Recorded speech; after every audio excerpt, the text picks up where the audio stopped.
Hi, thanks for having me. Hi, Uh, Amanda. Hi, I'm in Ontario, Canada. I don't know if there's other Canucks on the panel. I'm a Bachelor of Science in Agricultural Biotechnology from University of Lethbridge, and I went to Naturopathic College, Canadian College of Naturopathic Medicine, and that was the beginning of really the training, but it's really about being awake. And from, since the age of 8, I can see this world as it is. A lot of people can't seem to see truth and see the scams going on around us. So I have that angle coming in. As well, I've owned and operated my store, which was called Yummy Mummy Emporium Apothecary, and now I've renamed it to Yum Naturals, and I make over 150 natural remedies. I wrote a book on DMSO called Healing with DMSO that's just come out this month. So I keep myself busy with creating and inventing new blends with dimethyl sulfoxide, which I'll hopefully talk a little bit about later, and keep myself busy as a single mom. So thanks for having me. I'd like you to talk to us about social distancing, please. Sure, thanks.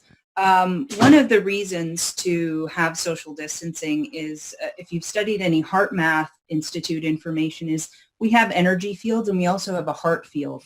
And it's exactly that distance that our heart fields do not then overlap. They're really trying to tear us apart on every level. One of the things I've noticed about it is that it makes people afraid of one another. So you could be a silent carrier, or you are sick, and if you touch me, breathe on me, come near me, I'm going to get sick and die. So that's part of the psychological exercise. I've noticed a lot of hate coming at me because I'm very vocal about this pandemic.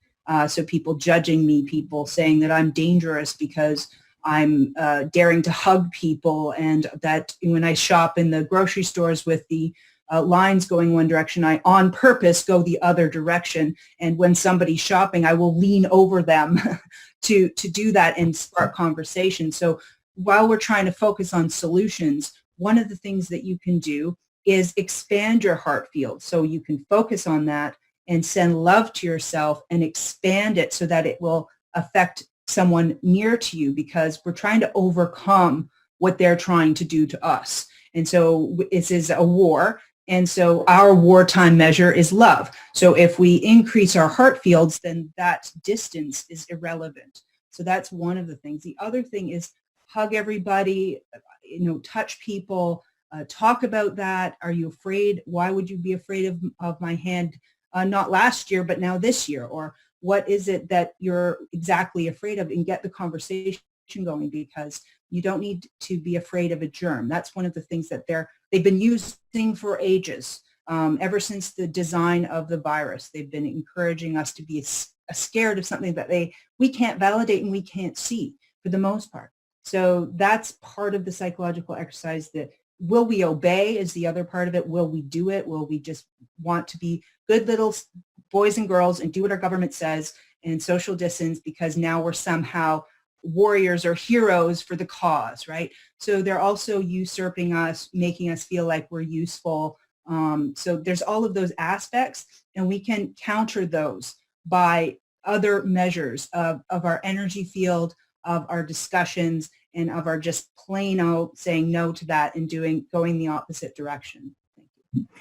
Thank you so much. The next question we have, that's just... So a couple of things about the mask wearing. I'll give you these studies. You can disseminate them later, but there are studies on the hypoxic or low oxygen effects of wearing masks.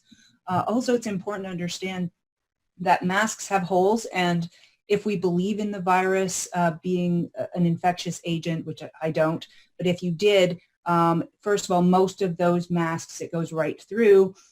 Then people also say, well, it prevents me from touching my face. Well, again, with their belief system, actually the transmission is more likely through the eyes than through the nasal passages of this particular coronavirus. But if you look up certain studies, you'll see that there are huge respiratory consequences of wearing these masks. They did a study on pregnant healthcare workers, for example, and they found that they had impeding gaseous exchange. They had a huge additional workload on the metabolic system of these mothers, and they had to limit respirator usage and mask usage. As well, there's something called hypoxic training. So if you actually do like mountain running, that kind of thing, they actually have a training where you can increase your red blood cells by wearing a mask because you're rebreathing your own carbon dioxide and you're increasing your red blood cell production. So you're actually really stressing the body's resources to try to gather and gain more oxygen from the rebreathing problem. As well, there's another study, there's a couple of them. One's called a cluster randomized trial of cloth masks compared with medical masks, and they found that the cloth masks actually increased infection because as you're breathing, bacteria is accumulating as well as moisture on the inside of the mask. People are reusing masks. They're wearing them all the time or long periods of time, and that can actually ironically lead to respiratory infections and respiratory issues. And then there's a whole cacophony of variations on how mask wearing affects your psyche. For example, not just respiration, thermal equilibrium, your vision, but your communication with others, your feeling of well-being, your personal procedures like eating and drinking and sneezing and coughing and these sorts of things, and how you get around in your day-to-day with having this impediment to free speech and communication. So there's a lot of psychological aspects to it as well as health implications that really need to be considered and discussed openly, because obviously we need to avoid mask wearing for more than one reason. Thank you for that. Amanda, you wanted to address the issue of the virus. Would you like to speak on viruses, please? Sure. It's important for people to understand that a virus has never been isolated. Not once, not ever, and never will be, because it doesn't exist as described. If you look at Dr. Stefan Lenke's work, he was the one really to get things vocalized. He's a German virologist, biologist, and he was actually the one to first identify a phage in the ocean, which are large structures that actually support the terrain of the fish and help them overcome disease. So they're not pathogenic. And when he realized that, he was like, something's very wrong. And he started to look at measles virus particularly, and he wanted to see the original papers that identify the virus and name it, measure it, and describe it appropriately. And he found that in all the original papers, that was not done. None of the viral particles as they have described and shown cartoons of and colored pictures of and fancy CGI of, they don't exist like that. They aren't seen on 2D microscopes properly. They're artifacts of the body, and they're produced when the body undergoes stress. Stress, toxins, and nutritional deficiencies will lead to issues in the body where cells start to proliferate because they have to fix a problem. And when you have waste material gone out of control, then you have to remove them. The body has to remove them. Now, if you are living a lifestyle where you're feeding yourself all kinds of bad foods, smoking cigarettes, drinking alcohol, drinking lots of coffee, not taking care of your health, then each spring you usually go through a natural sort of detox where you remove these materials through mucus out of the body. And if you take that mucus and you look at it under a microscope, you'll find all these kinds of particles. And if you're looking for these groups of particles, you'll kind of find what you're looking for. And it's basically like saying flies have caused the garbage that you made, but no, you make your garbage and then the flies are attracted to the garbage. So same thing in your body. You make the garbage, your own microbes go to work pleomorphically, polymorphically, meaning they change shape. So a bacterium becomes a fungal form, becomes a viral form, and so on. Not to make you toxic or make you sick per se, as they've described it, and give you bad things, but to actually assist the body to remove the poisons from all the tissues and remove them appropriately. If you're in a nutritional deficiency state, then what's going to happen is you can't remove it appropriately through the liver and through the kidneys. You will use other organ systems like the skin, as we see in measles or chickenpox, as we see in the lungs coming out, which is inappropriate. Ideally, you would go right through the liver. So people say, oh, you shouldn't say that, you might get it, and then what happens? And I say, I will never get it. I'll never get it because I detox my body regularly and I give myself good nutrition and I don't poison myself. I'm not afraid of anything that I couldn't even possibly catch anyway. So understanding that right from the beginning, we do not have a virus, we do not have it identified appropriately, and it does not satisfy Henle-Cox postulates. And even in the original papers from COVID, from China, it states in that research that it does not satisfy Cox postulates, which means if you take an isolate and you remove it and you put it in a healthy individual, you should be able to make that disease appear. They have not done that work. They cannot do that work, because if they were able to actually isolate it and do that and try to infect a healthy subject, nothing would happen. If you look at any study done on contagion, what they have to do in order to produce a disease response is poison the host. It's exactly what vaccines do, by the way. If you actually could make a vaccine with just the isolate of what you were trying to promote some sort of immune response from, say, even a bacteria, what would happen is nothing, because you have to first poison the host in order for them to go through a violent response and produce cytokine storms and all these kinds of immuno particles to get this absolute non-self out of the body. And that's why vaccines don't work unless they put the poison adjuvants in, the metals and the polysorbates and the antibiotics and all of these violent tissues that don't belong in your body. So right there, we don't have contagion and we don't have viruses. From the research, from the base of the history of it, and I always encourage people to go read Dr. Stefan Lenke's work. If you're new to this, you're trying to understand this, you cannot take a virus and put it in the biological lab and make some Frankenstein monster, because the second it hits air, the second it hits the sun, it's over. It denatures. It's done. It dehydrates, okay? All you can do, if you want to make a Frankenstein monster, which I know they have in lab, you put it in the vaccine and you put it in people's bodies, and then you have a very big problem on your hands. So the first step is to make sure you're eating right, you're detoxing the body, you're learning about how to do that. And the next step is to not take a vaccine, because that is exactly how you do get the biological agent inside your blood, in which it will cause a huge problem on every possible level and can be very hard to heal. As many of us have attested, we are vaccine damaged. I am myself. So I just want to address that. I have all the research and all the papers for anybody who wants that information. I'm more than willing. I have blog articles on my website, lots of videos on this topic, so you can learn about why this does not exist as described, and to understand pleomorphism, that we make the particles ourselves. And that's why they say it mutates. Oh, it's changed a little from Italy to Iran to Canada.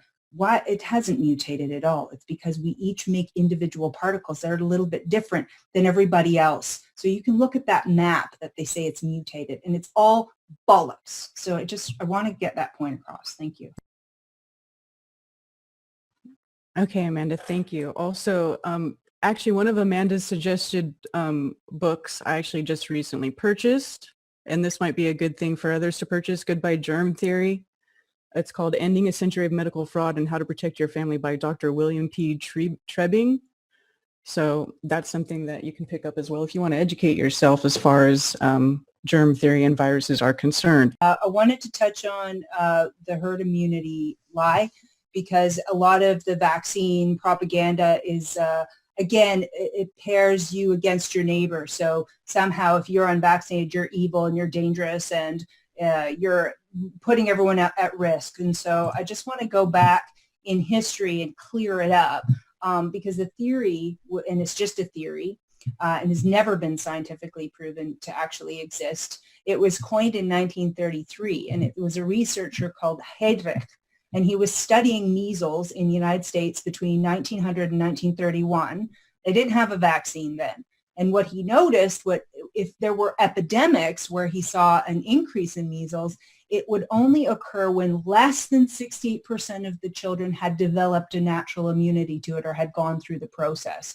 And so their theory was that children are building their own natural immunity after being exposed to it or going through it, which it's not an exposure, it's their own actual detox process, and it's called an exanthem of childhood, but that's another story. But that's just what he noticed by keen observation. That was it. The end of the story. This is a marketing ploy by the vaccine industry. They took that study which is from Oxford University Press. And then they jumped the figure with no justification to 95%. And then they just start claiming it that if you don't get 95% vaccine coverage, then you don't have proper immunity.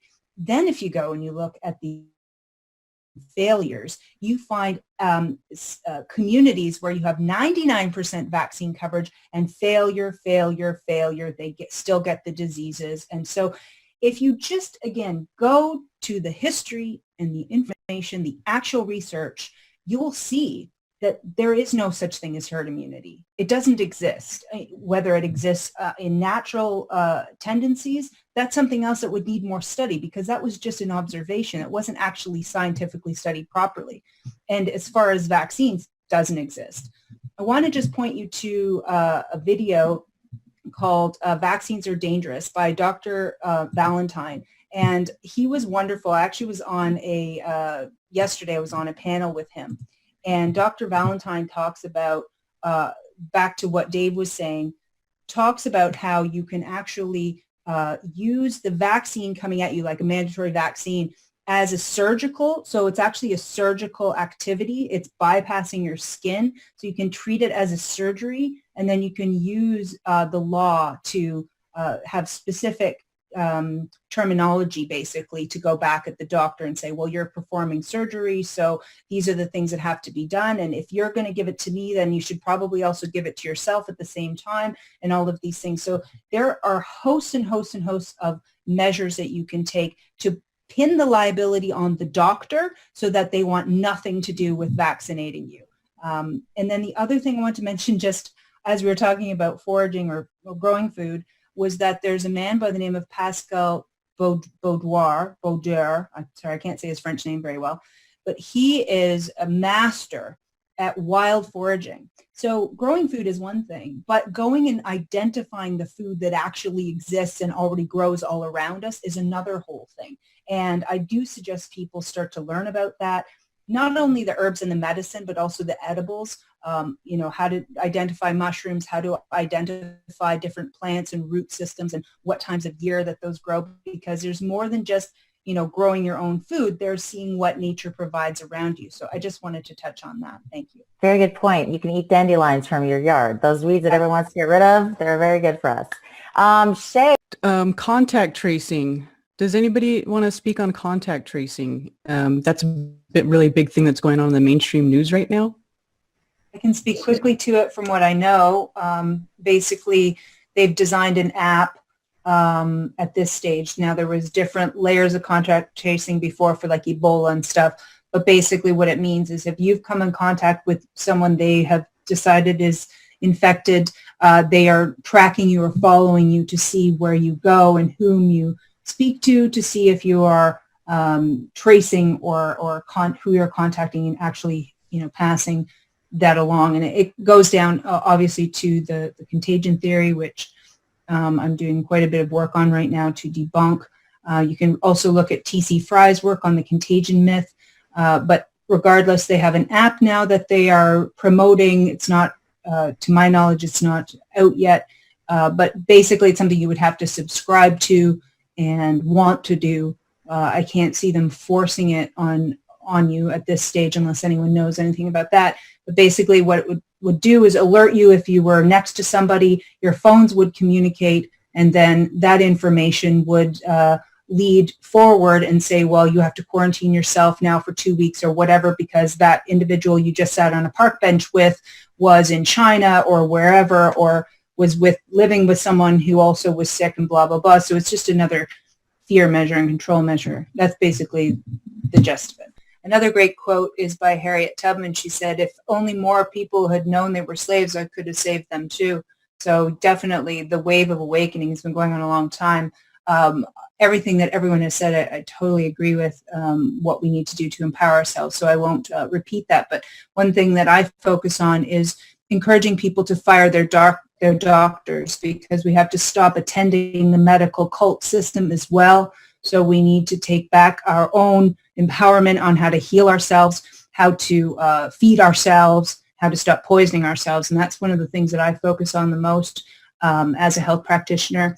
And if you go to my YouTube channel, I have lots of videos. I give away tons of free information on how you can help yourself for your holistic health purposes, how to use supplements and all kinds of nutrition and food to heal your body and detox your body, because really stop attending the system that's trying to take away your life is really one of the top priorities of what we need to do in this time frame. So thank you for having me. If you are interested in any of the other technologies that I have to help protect yourself from 5G, which deoxygenates the blood, I do have a lot of that awareness as well on my website, which is yumnaturals.com or yummymummyemporium.org.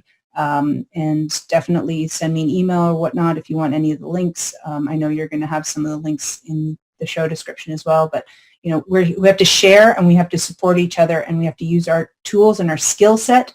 If you don't have a skill set, get a skill set, find what you're good at, and learn. We have quarantine time available in order to do that. So find your passion and live your passion, and you'll be directed by the Creator on what to do next, and not to live in fear, just to live in listening. So thank you so much for having me.